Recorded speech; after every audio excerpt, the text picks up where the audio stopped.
Alors ce soir, Église, j'aimerais vous parler d'un message que le Saint-Esprit a mis sur mon cœur qui s'appelle « L'importance de porter du bon fruit ». Amen. Le titre, c'était « L'importance de porter du fruit ». Mais après réflexion, je me suis dit, mais il y a des bons fruits et il y a des mauvais fruits. Alors, je vais dire l'importance de porter du bon fruit. Amen. Gloire à Dieu. La Bible nous dit dans Jean 15, le verset 8.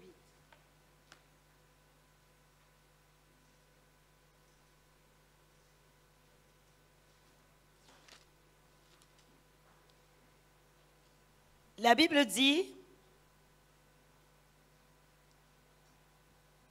si vous portez beaucoup de fruits, c'est ainsi que mon Père sera glorifié et que vous serez mes disciples. Amen. Gloire à Dieu. La Bible nous parle du fruit et le Seigneur nous dit que c'est en portant du fruit que cela engendra que le Père soit glorifié par le fruit que tu portes et que le monde verra que tu es un disciple de Jésus-Christ. Il y a des gens dimanche, ils ont participé à un enseignement sur qu'est-ce qu'était un disciple. Aujourd'hui, j'aimerais rajouter à l'enseignement que tu as reçu qu'un disciple est aussi une personne qui porte beaucoup de fruits. Et lorsque tu vas porter beaucoup de fruits, le Père qui est dans les cieux sera glorifié. Mais pourquoi je dis qu'il faut que nous fassions attention aux fruits que nous allons porter? Parce que la Bible nous dit également qu'il y a des fruits qui sont des mauvais fruits et qui font qu'à cause de ces attitudes, à cause de ce que nous semons, à cause de ce que nous portons, au lieu de glorifier le nom de Dieu est blasphémé. Et c'est à cause de cela que beaucoup de personnes hésitent avant de venir à Jésus. Avant de venir à Jésus, en réalité, on leur dit qu'en Jésus, il y a tout. En Jésus, il y a la vie. En Jésus, il y a la liberté. En Jésus, il y a l'amour. En Jésus, il y a la paix. En Jésus, voilà, il y a toute l'abondance de la grâce de Dieu. Mais parfois, lorsqu'ils regardent aux personnes qui sont dans l'assemblée, aux personnes qui sont dans l'église, ils ne voient pas de fruits. Et alors, ils se disent, mais si en Jésus, il y a la grâce, pourquoi sa vie à lui ne change pas? Et aujourd'hui, vraiment, Église, s'il y a beaucoup de gens qui ne viennent pas à Jésus si facilement, c'est parce que je crois vraiment que nous portons en nous quelque chose et nous pouvons soit être une bénédiction pour les autres, soit être une malédiction pour les autres. Soit nous pouvons aider l'autre à venir facilement à Jésus, soit nous pouvons totalement l'éloigner de la présence glorieuse de Jésus-Christ. Et en réalité, il ne faut pas qu'il soit de cette manière, que nous soyons de cette manière, parce que je crois qu'en tant qu'enfant de Dieu, en tant que serviteur de Dieu, en tant que fidèle, en tant que personne qui prononce le nom de Dieu, nous avons cette responsabilité de regarder à notre attitude et d'avoir une bonne attitude. Parce que la Bible nous dit, nous sommes des ambassadeurs de Christ. J'aime beaucoup parler de ce mot ambassadeur.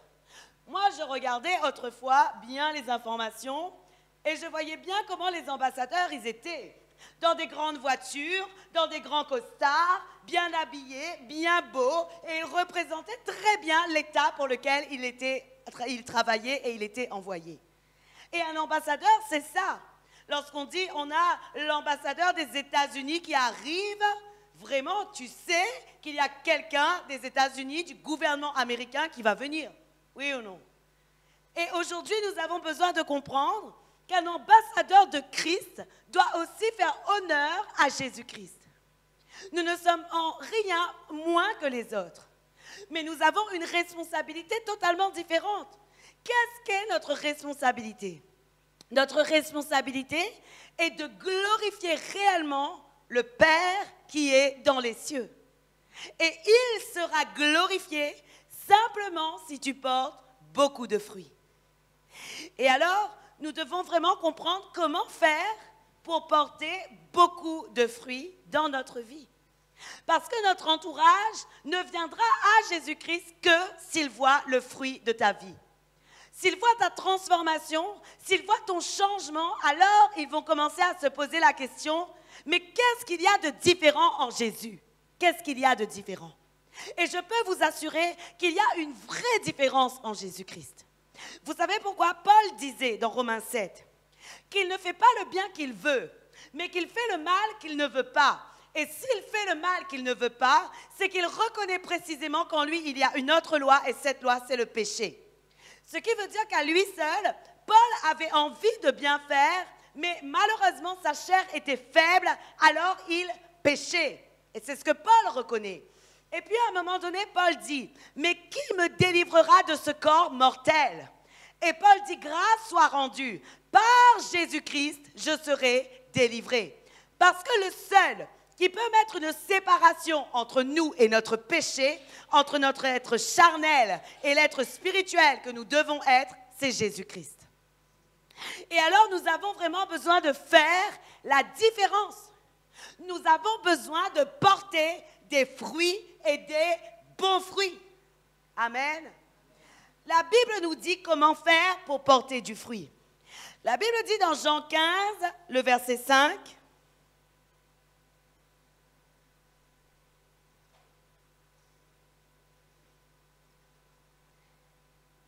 Je suis le cep. Vous êtes les sarments. Celui qui demeure en moi et en qui je demeure porte beaucoup de fruits. Car sans moi, vous ne pouvez rien faire. » Jésus-Christ est clair. Jésus-Christ a dit à ses disciples, « Je suis le cep et vous êtes les sarments. Et celui qui demeure en moi et en qui je demeure porte beaucoup de fruits, car sans moi, vous ne pouvez rien faire. » Dis à ton voisin, sans Jésus, je ne peux porter de fruits.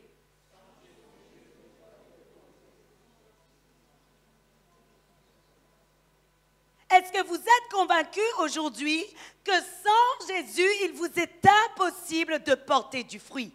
Je vais vous dire quelque chose. Parlons de moi-même, parlons de mon témoignage. Autrefois, lorsque je ne connaissais pas Christ, j'étais quelqu'un de très rebelle. Je combattais tout le temps. Ne croisez pas mon regard autrefois quand j'étais dans le monde et quand je ne connaissais pas Christ. Parce que si vous aviez eu le malheur de me regarder un peu de travers, je crois que mon poing serait atterri chez vous. Et je peux vous assurer que j'étais cette personne. J'étais rebelle. Je n'aimais pas les gens. Je n'aimais pas les gens. J'avais envie qu'ils me laissent tranquille. Je ne me disais qu'une seule chose, qu'il me laisse tranquille. Pourquoi il vient me parler celui-là? Et il a fallu que Jésus touche mon cœur afin qu'aujourd'hui je puisse vous regarder avec l'amour de Dieu. Mais si Dieu ne m'avait pas changé, si Jésus n'était pas entré dans ma vie, j'aurais encore été la rebelle que j'étais. Je vous assure que j'étais rebelle. Je me comparais à Xena la guerrière.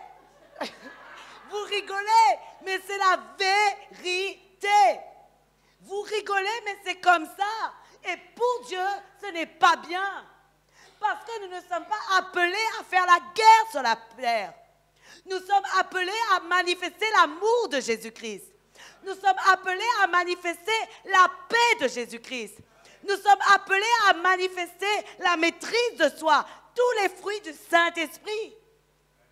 Et alors, lorsque Jésus est entré dans mon cœur, je vous assure, une grande repentance s'est faite en moi. Et j'ai commencé à prier Dieu, à implorer Dieu et dire à Dieu, Seigneur, pardonne-moi le mal que j'ai fait autour de moi. Et donne-moi la possibilité de réparer ces erreurs que j'ai faites avec ceux qui m'ont rencontré parce que j'étais trop méchant avec eux. Et je vous assure, Église, lorsque j'avais la possibilité de dire, vraiment, je te demande de me pardonner mon attitude, je le faisais. Parce que le cœur de Dieu avait envahi mon cœur. Parce que le Seigneur était celui qui avait pris la place en moi. Et parce que Dieu m'a dit, comme je les aime, toi aussi tu vas les aimer. Et à ce moment-là, ma vie a commencé à changer, ma vision a commencé à changer. Et ce que je devais faire pour le Seigneur commençait à être nouveau pour moi. Et je vous assure, lorsque la parole de Dieu dit, dès que quelqu'un est en Christ, il est une nouvelle créature, c'est réel. Mais la Bible dit que tu dois être en Christ. Mais si on regarde la parole de Dieu, la Bible nous dit dans Jean 15, le verset 2, la Bible dit, tout sarment qui est en moi et qui ne porte pas de fruit, il le retranche. Et tout sarment qui porte du fruit, il l'émonde afin qu'il porte encore plus de fruits. Amen. La Bible nous dit quelque chose. Si on regarde ce verset, et j'aimerais le relire avec toi, puisque Jean 15, le verset 5 disait, « Je suis le cep, vous êtes le sarment, celui qui demeure en moi et en qui je demeure porte du fruit. » Mais Jean 15, le verset 2 vient contredire ce que Jean 15, le verset 5 a dit. Si tu regardes la parole de Dieu, la Bible dit, « Tout sarment qui est en moi et qui ne porte pas de fruit, il le retranche. » Dans Jean 15, le verset 5, on vient de lire « Celui qui est en Jésus porte du fruit », oui ou non? Et là, dans Jean 15, le verset 2, Jésus dit « Tout sarment qui est en moi et ne porte pas de fruit, il le retranche. » Seigneur, tu as dit que lorsque je suis en toi, je porte du fruit. Mais là, on voit clairement qu'il y a des sarments parfois qui ne portent pas de fruits en Christ. Ce qui veut dire, Église, au travers de ce verset, qu'il est possible que tu sois en Christ, mais que tu ne portes pas de fruits. Oui ou non? Je vais vous dire qui sont ce genre de chrétiens qui parfois sont en Christ, mais ne portent pas de fruits. Ce sont ceux qui sont en Christ, mais qui ne demeurent pas en Christ. Il y a une différence entre être en Christ et demeurer en Christ. Je peux dire aujourd'hui, je suis en voiture. Pendant un moment, je suis en voiture. Oui ou non? Mais je ne peux pas dire, je suis en maison. Je demeure dans ma maison. J'y reste, j'y suis et j'y reste. Oui ou non? Donc, il y a une différence entre être en Christ et demeurer en Christ. Jean 15, verset 5, Jésus a dit, « Celui qui demeure en moi porte du fruit. » Ce qui veut dire que les chrétiens qui sont en Christ, simplement en assemblée, ne portent pas du fruit tout le temps. Les chrétiens, quand ils sont à l'église, ils sont en Christ. À l'extérieur, ils sont en dehors de Christ. Et il y a beaucoup de gens que tu vois qui proclament le nom de Jésus, mais qui ne demeurent pas en Jésus. Lorsque tu demeures en Jésus, le Saint-Esprit utilise ta conscience afin de te dire ce que tu fais est mal, ce que tu fais est mal. Mais lorsque tu prends le manteau Jésus qu'a l'Église, lorsque tu es à l'extérieur et que Jésus-Christ a été déposé dans un coin, cela ne produit rien. Nous avons besoin de comprendre que Jésus a dit, le sarment qui est en moi, ponctuellement, un moment, un instant, quand il est dans l'église, pendant 3 heures, il est en Jésus. Mais quand il est dehors, il n'est plus chrétien. Son attitude ne nous montre pas qu'il est un chrétien. Son attitude ne nous montre pas qu'il est un enfant de Dieu. Et ça, c'est grave. Parce que dans l'assemblée, il y a des gens qui aiment déjà Jésus, oui ou non? Et donc, quand tu montres Jésus, qui veux-tu convaincre encore? Quand tu montres Jésus en assemblée, vous vous édifiez ensemble. Mais à l'extérieur, quand tu montres Jésus, tu impactes le monde. Et nous avons besoin d'avoir des fruits qui impactent le monde. Que lorsque le monde voit ces fruits, ils disent « Waouh! Quelle est la différence qu'il y a en elle? Quelle est la différence qu'il y a en lui? Quelle est cette différence? » Et la Bible nous dit, Église, celui qui ne porte pas de fruits, le sarment qui ne porte pas de fruits, la Bible dit que Dieu le retranche. Et vous savez, dans ce même verset, mais il dit, et tout sarment qu'il porte du fruit, il l'émonde afin qu'il en porte encore plus. Il y a vraiment une différence claire entre retrancher et émonder. Lorsque tu fais du jardinage, lorsque tu t'occupes des plantes, retrancher, c'est exactement que tu coupes, que tu supprimes, que tu soustrais, que tu enlèves. Et vous savez pourquoi Dieu doit enlever, soustraire, supprimer les branches qui ne portent pas du fruit, afin que ces branches n'affectent pas, par une propagation d'insectes, le reste de l'arbre. Aujourd'hui, Église, tu dois comprendre que si malheureusement nous sommes des sarments qui ne portent pas de fruits, nous allons être retranchés. Nous avons besoin de comprendre le mot retrancher, soustraire, supprimer, enlever. Mais cependant, Jésus dit, mais si tu portes du fruit, le Père émonde celui qui porte du fruit. C'est-à-dire, il prend soin de celui qui porte du fruit. Il commence à enlever, il commence à élaguer, il commence vraiment à traiter celui qui porte du fruit afin qu'il en porte encore plus. Vous savez, Église, si tu ne commences pas à un moment donné à porter du fruit dans ta vie, malheureusement, le Seigneur Jésus-Christ ne travaillera pas ton cœur en profondeur. Mais plus tu vas commencer à porter du fruit, et plus le Seigneur va enlever tout ce qui t'empêche d'en porter en abondance. C'est comme parfois, tu aimes quelqu'un et tu apprends à aimer et tu commences à porter le fruit de l'amour. Mais malheureusement, lorsque tu commences à porter le fruit de l'amour, parfois tu t'aperçois qu'il y a des situations que les gens peuvent faire à côté de toi qui t'agacent, qui t'irritent. Et pourquoi ces situations t'agacent et t'irritent? Parce qu'en toi, il y a des blessures de ton âme qui demandent encore à être travaillées, à être guéries, afin que tu aimes entièrement la personne selon la parole de Dieu. Et en réalité, simplement lorsque tu vas commencer à manifester un peu d'amour, que tu en auras encore plus et en abondance. Mais tant que tu refuses de manifester de l'amour pour les uns et pour les autres, tant que tu refuses d'avoir comme fruit l'amour, le Seigneur ne peut pas commencer à émonder. Le Seigneur ne peut pas commencer à travailler. Le Seigneur ne peut pas commencer à enlever les petites branches qui gênent. Le Seigneur ne peut pas. Tu n'as rien commencé. Il n'y a rien qui a été commencé. Et je peux vous assurer, Église, parfois nous sommes de ceux qui disons « Oh, mais non, c'est pas grave, je ne porte pas du fruit, mais j'ai du temps, Dieu comprend, Dieu est miséricordieux et Dieu est bon. » Mais la Bible nous dit, Église, dans Romains 11, le verset 19 à 22. La Bible dit «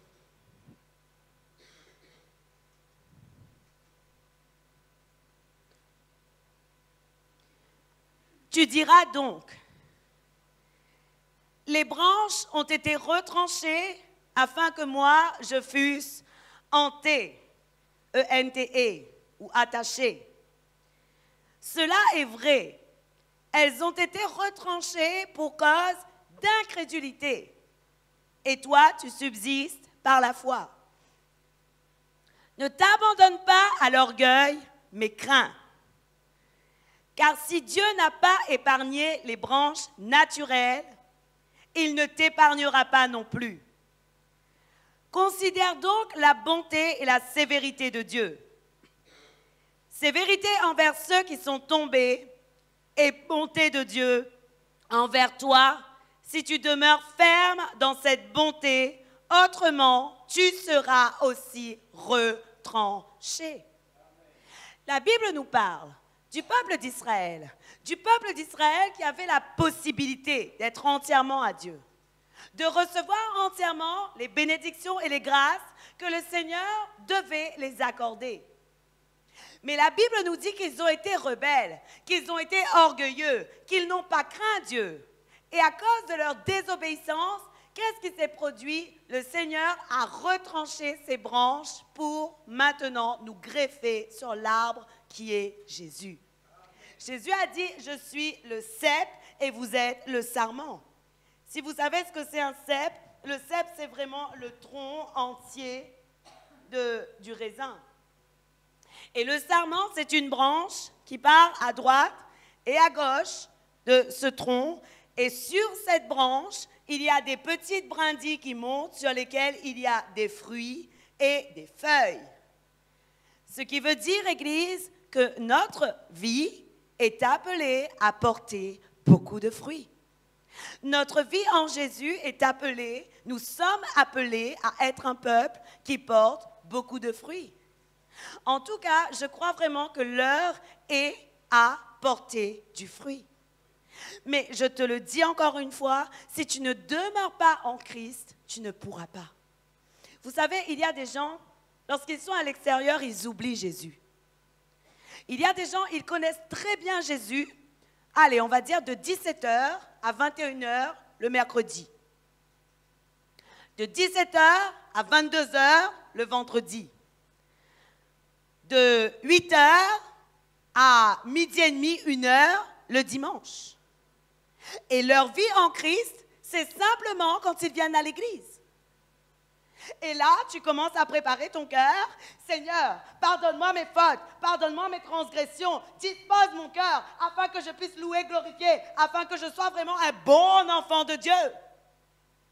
Mais tous les jours de la semaine, en Jésus n'existe pas. Demeurer en Jésus n'existe pas. Lorsque tu vas pour dire des gros mots, tu ne penses pas à Jésus là. Tu es là, tu continues ta vie et puis ça sort. Mais la Bible dit, celui qui ne pêche pas par sa bouche est un homme parfait. Ce qui veut dire, Église, que nous devons considérer les fruits qui sortent de nous-mêmes.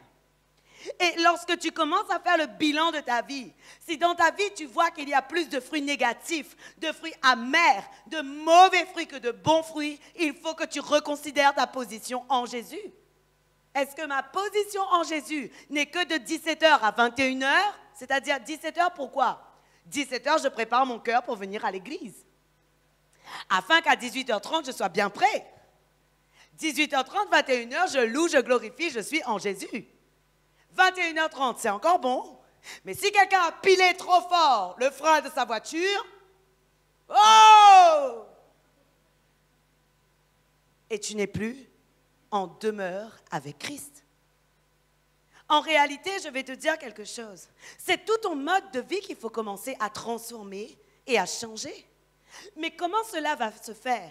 Lorsque tu vas savoir que tu es le temple du Saint-Esprit et que tu ne peux pas souiller le temple du Saint-Esprit parce que le Saint-Esprit habite en toi et que Dieu et que Jésus-Christ demeure en toi et tu demeures en Jésus. Mais tant que tu ne comprends pas que tu dois demeurer en Jésus, tu vas continuer à porter du mauvais fruit. Des mauvaises pensées vont venir en toi. Des mauvaises paroles vont sortir de toi. Des mauvaises attitudes vont sortir aussi de toi. La haine, la colère, la jalousie, les querelles, les divisions, tout va sortir de toi. Pourquoi? Parce que tu ne demeures pas à ce moment en Jésus. La Bible nous dit que les fruits de l'esprit, selon Galates 5, le verset 22, sont l'amour, la joie, la patience, la paix, la bonté, la maîtrise de soi, la foi, la fidélité et la bienveillance. Ce sont les fruits du royaume des cieux. Je les répète, l'amour, la joie, la paix, la patience, la bonté, la bénignité, la fidélité, la douceur et la tempérance. Mais lorsque tu considères ce verset, tu dis, waouh, dans le Saint-Esprit, vraiment, il y a de grandes choses. Mais Dieu te donne la possibilité de manifester ses fruits en tout temps. Le problème est que tu es en lui, mais que tu ne demeures pas en lui. Je ne dis pas que tout le monde est dans ce cas. Il se peut que tu es un chrétien aussi qui demeure en Christ. C'est-à-dire que tu cherches à maîtriser ton corps dans toutes les situations, dans toutes les circonstances, et c'est très bien, et c'est ce que Jésus te demande. Parce que si tu commences à le faire, tu porteras encore beaucoup de fruits. Mais si tu ne fais rien, viendra le jour où le Seigneur viendra pour chercher du fruit sur toi. La Bible nous parle de cette parabole, de Luc 13, le verset 6 à 9.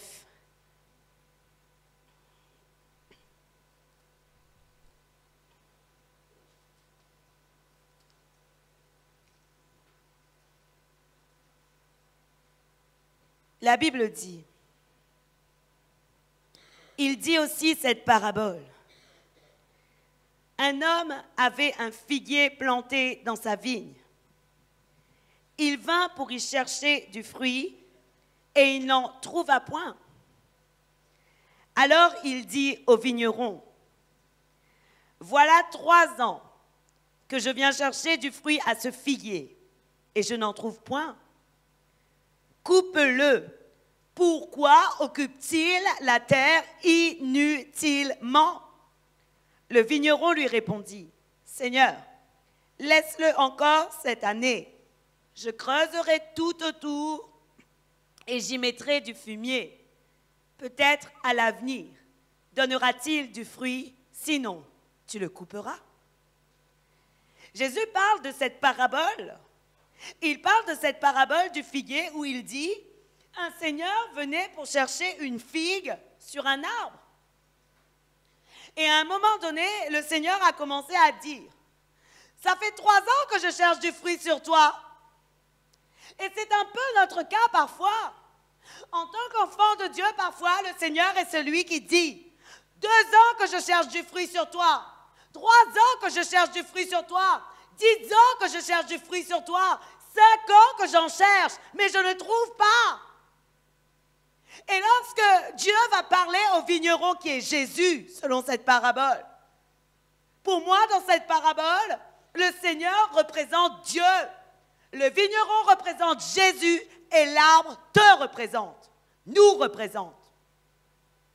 Et alors, lorsque Dieu demandera à Jésus, et je crois vraiment, Église, que tous les jours, Dieu te regarde et Dieu vient voir si tu portes du fruit.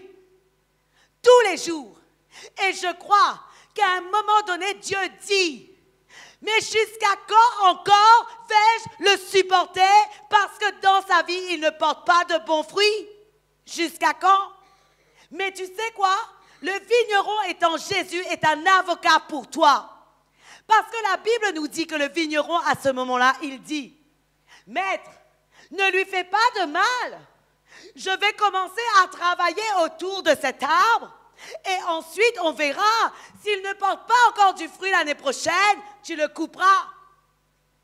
La Bible dit que si nous péchons, nous avons un avocat sur la terre qui est Jésus.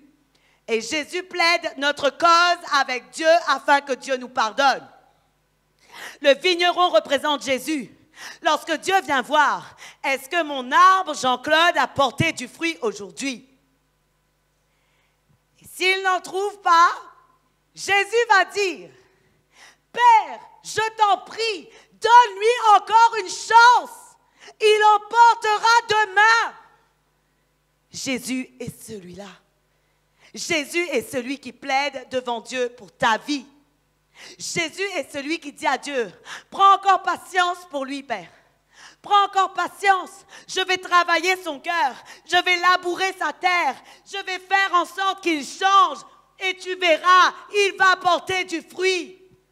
Lorsque je vous ai parlé de moi autrefois, vous savez combien de temps j'ai tourmenté Dieu? Beaucoup de temps, beaucoup d'années où j'étais rebelle. J'imagine, j'allais dans des assemblées, oui, j'étais chrétien. Chrétien en Christ, seulement à des heures précises.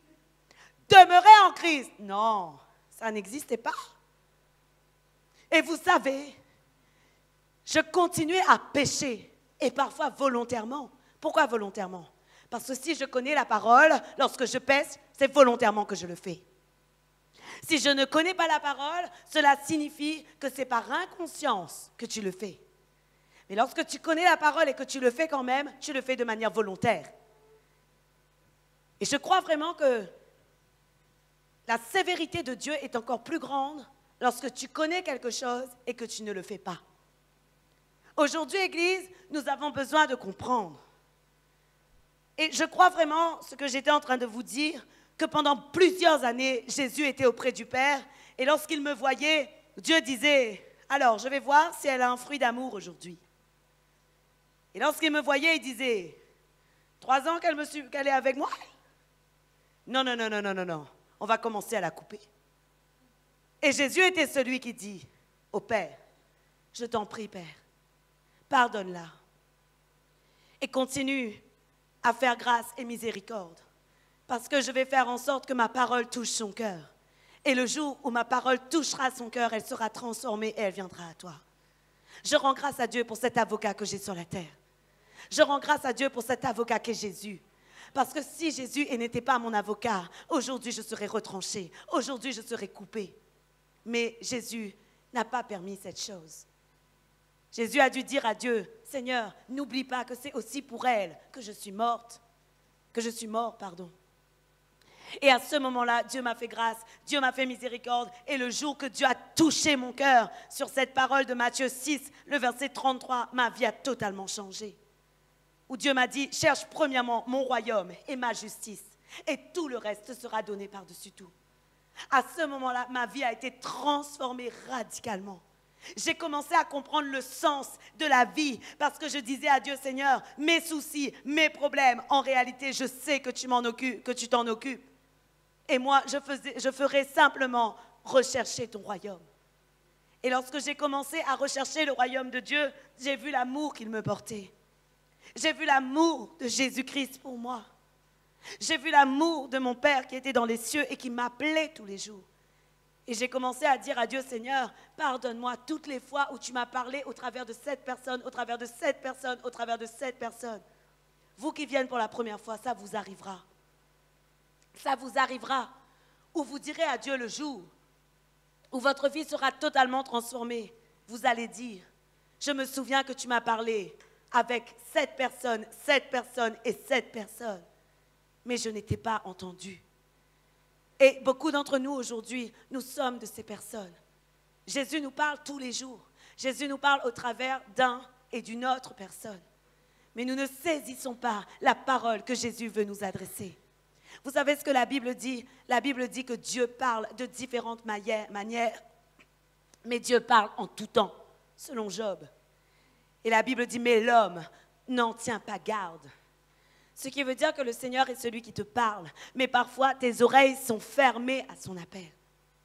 Pour revenir à ce que j'étais en train de vous dire, Église, je crois vraiment que nous avons besoin de comprendre que lorsque nous sommes en Christ, nous devons aussi demeurer en lui afin de porter du fruit en toute saison.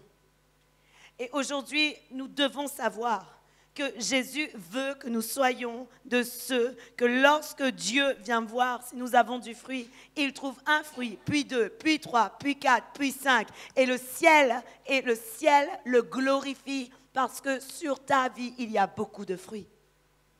Alors Dieu ne sera pas comme ce Seigneur qui vient chercher du fruit mais qui n'en trouve pas. Au contraire, Dieu sera comme ce Seigneur qui vient chercher du fruit et voit du fruit dans ta vie. Et alors, lorsqu'il regardera, il va dire, ce fruit est tellement beau que je vais travailler l'arbre, que je vais commencer à l'émonder, que je vais commencer à enlever les petites branches, les petites feuilles qui le gênent, afin que cet arbre porte encore beaucoup plus de fruits. Et notre Seigneur est celui qui est capable de faire ces choses dans ta vie. Mais il faut que toi, tu commences à porter du fruit. Il faut que tu arrêtes de négliger le moment dans lequel nous sommes. Car je sais que nous sommes dans des temps de la fin et la Bible nous dit dans Apocalypse 22, le verset 11 et 12. La Bible dit...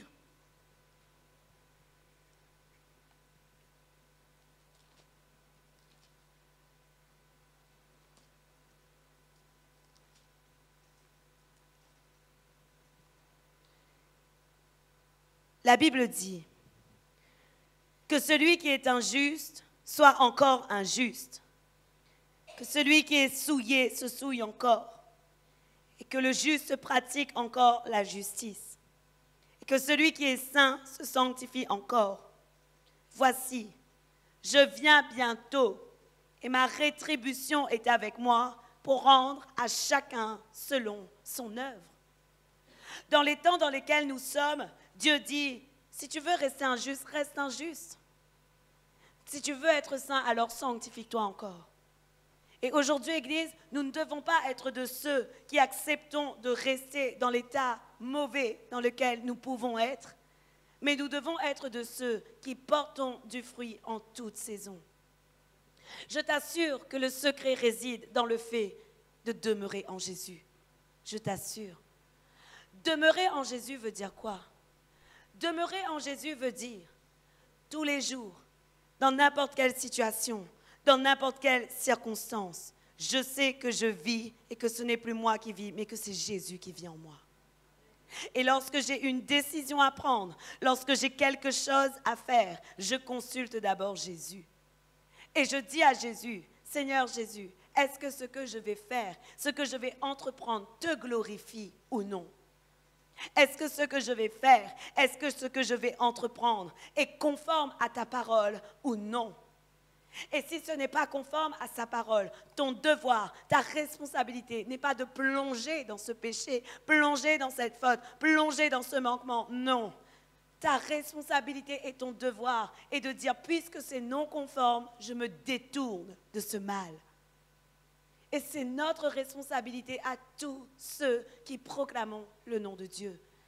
La Bible dit que celui qui proclame le nom de Dieu sanctifie sa vie. Et nous devons vraiment avoir des bons fruits. Parfois, vraiment, dans mon attitude, je pleure avec le Seigneur et je dis, Seigneur, je te demande de me pardonner parce que je sens que j'ai parlé à une personne comme je ne devais pas le faire. Et je crains que mon attitude l'éloigne de toi et ne lui permette pas de venir à toi. Et je vais te dire quelque chose. Lorsque tu as le fardeau pour le cœur, pour le peuple de Dieu, pardon, de même, lorsque tu agis mal, tu es celui qui va te poser cette question. Tu vas te poser cette question à dire, Seigneur, je ressens vraiment que j'ai mal agi. Alors, si possible, je t'en prie, répare l'attitude et la situation que j'ai fait. Mais il y a des gens, parfois, ils agissent mal. Ils ne se remettent pas en question. Et parfois, tu fais du mal à ton entourage, mais jamais tu ne vas lui dire pardon. Vous savez, ça arrive beaucoup dans les couples.